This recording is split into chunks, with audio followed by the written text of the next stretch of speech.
တပည့်တော်အမြဲတမ်းပြောတဲ့စကားတခုရှိတယ်ဘုန်းကြီးတွေလူစကားတက်အောင်လုပ်တာတပည့်တော်နဲ့ရှင်များတို့နဲ့လူတွေရှင်းပြောရင်တပည့်တော်ပို့ပြီးပေါ့ပါကိုကိုထင်ကြီးလို့ပြောတာမဟုတ်ဘူးဒီတော့လူဝလာတာလူစကားနားလဲတယ်ရှင်များတို့လူစကားနားလဲပြီလားဖယားစကားကိုသိတယ်စာတွေကိုရှင်များတို့သင်တာအများကြီးနော်စားတာတောက်တာနေတဲ့ဘဝထဲမှာပြောတဲ့စကားနားတယ်ဒါပေမဲ့လူတွေရဲ့အထာကိုကျတော့လူပန်းမဝဘူးလူပန်းဝဖို့လိုတယ်အခုဘုန်းကြီးတွေလူပန်းဝတဲ့ဘုန်းကြီးတွေတွေ့လားပရိယတ်တိမတက်ဘဲနဲ့ရှောက်လို့နေကြတာပฏิပတိသာနာတွေဘယ်လောက်ထိကြိုင်လဲအရှင်များတို့ပရိယတ်တိတက်တဲ့ဘုန်းကြီးတွေလူပန်းမဝရင်တော့လူပန်းဝကြပါဗျာမလုပ်အောင်လဲလူပန်းဝရမယ်လူရည်လေရမယ်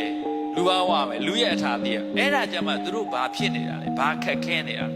သူတို့ရဲ့ trauma စိတ်တန်ရာတွေကဘာတွေလဲဘယ်လိုကုစားပေးရဖះအဆုံးမနဲ့ဘယ်လိုပြောမလဲရှင်များတို့ပြောတယ်သူတို့နားမလဲဘူးစိတ်ဝင်စားအောင်မပြောနိုင်ဘူးသူတို့ဘဝနဲ့ထက်တူမကြဘူးလို့ထင်တယ်ဖះဟောရဲ့သက်သက်ကြီးငါတို့နဲ့မဆိုင်ဘူးလို့ထင်လားဆိုင်တယ်လို့ထင်အောင်ဖះဟောဆိုနေတဲ့ဘဝရဲ့အကြောင်းတွေဟောတာဗျအဲ့ဒီထက်ပိုပြီးဟောစရာရှိသေးလားမရှိဘူးလောကအကြောင်းမပြောလို့ဘာအကြောင်းပြောမလဲဟုတ်ဘူးလားဗျာဖះလောကအကြောင်းပြောတာလေအဲ့လောကကြီးကနောက်ဆုံးတော့မကောင်းဘူးဆိုတဲ့အရာကိုသိသွားတာဘလို့လေ